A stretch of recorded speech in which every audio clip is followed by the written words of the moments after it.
There is so much value in reviewing your tax return each and every year. With clients in my firm, I make sure I get their tax return from them each and every year and look for any opportunities, any planning opportunities from a forward-looking basis, and try to look for anything that might have gone wrong when we were reporting what happened last year. So I want to take you through my process and how I take a client's tax return. I run it through a software called Holistiplan, and we get a really nice tax report that gives us some really good insights about what happened last year, what our tax situation might look like this year. I'll walk you through some of the thought process and conversations that I have with clients to talk about what is the best planning opportunities going forward after looking at that tax return. Okay, so I'm going to go through an actual tax report from my firm. If you're following along on Spotify or YouTube, you can see me go through this report. If you're just listening, I'll talk you through it. But this is a real return from a client this year. I'm blocking out, obviously, client data, but just want to walk you through my thought process, kind of things I'm thinking about when I'm looking at their tax situation.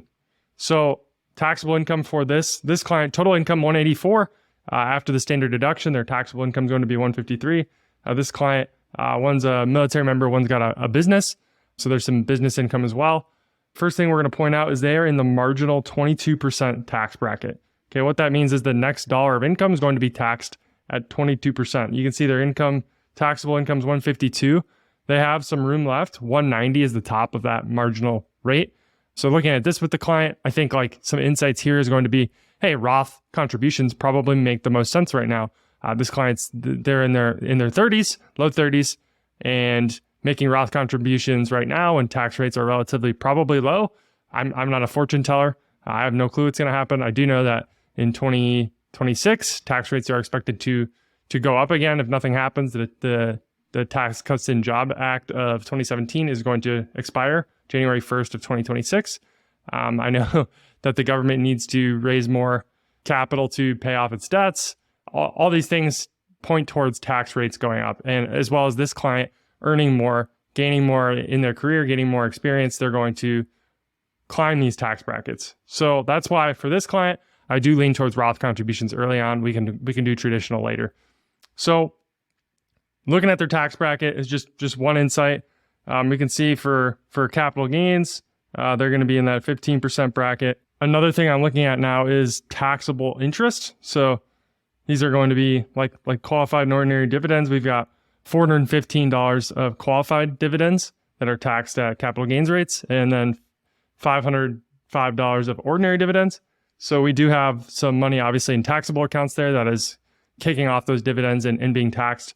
That's not necessarily a bad thing. We just want to keep an eye on that, make sure we're holding more tax efficient investments like stocks in taxable accounts and tax inefficient investments in protected retirement accounts. So that would be bonds, things, maybe REITs, things that kick off more dividends in those tax protected accounts. So just an insight there. Another thing I want to point out here is safe harbor.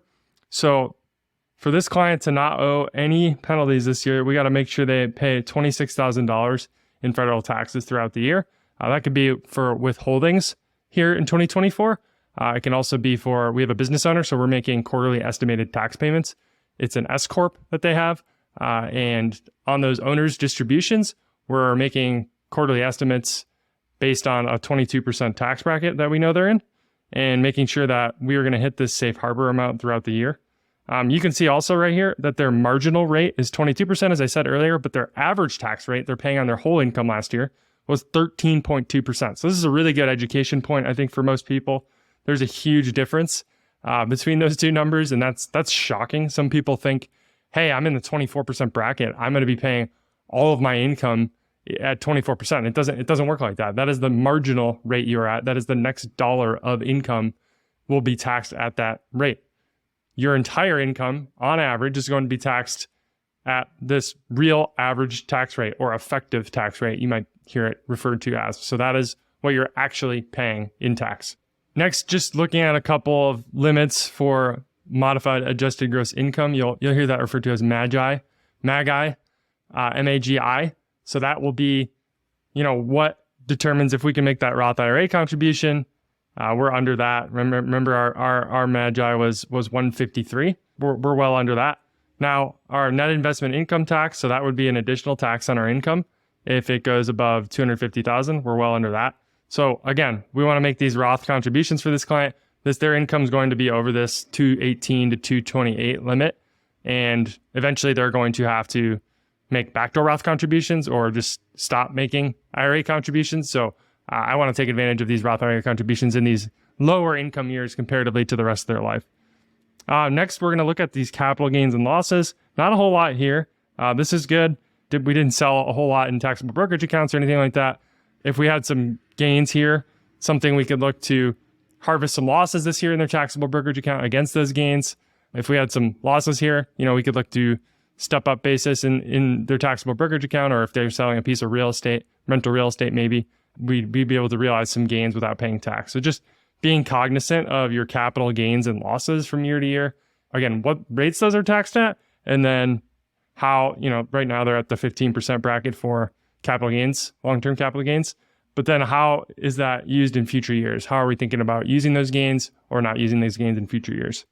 Next, we're going to talk about Schedule E sources of income. So this client has two Schedule E sources. So they've got, I told you, an S Corp. So the business owner takes a W-2 salary, but also gets paid from owner's draws, right? Owner's distributions from the S Corp. So that's where we'll see that S Corp popping up, the name of the business I've blocked out here in the report. And then also they've got a rental property. So there's tons that we could do a whole episode just on Schedule E and things we'd be thinking about with rental real estate and business. But obviously on the rental real estate side, we want to make sure they're taking all the deductions that are available to them. Maybe they're depreciating the property. Can one of the spouses qualify as a real estate professional? So we can take passive losses against W-2 income. Like there's all kinds of things we want to be thinking about here, as well as for the business. How is their income being affected by the military member's income? How are they taking the qualified business income deduction? Are they making business retirement contributions? So that's something we did this year for this client. We set up a solo 401k, and we're putting about $40,000 into that solo 401k this year. So we're driving their taxable income down by quite a bit. So there's all kinds of things that we have to start thinking about when we look at a return, realize, this client's getting substantial income from some sources that are not that normal W-2 income. So another key one here, especially in 2024, when interest rates on high yield savings and products of that nature are around 5%, this is a huge one, Schedule B income sources. So we've got over $3,200 of Schedule B income from Capital One. That's awesome. That means we're getting some great yield on our cash, we can tell. But I want to compare that with maybe their total cash balance, which is about $100,000. They should see about $5,000 if they were getting about 5% all year. So there's maybe an opportunity there to find a better account. We've actually since done that.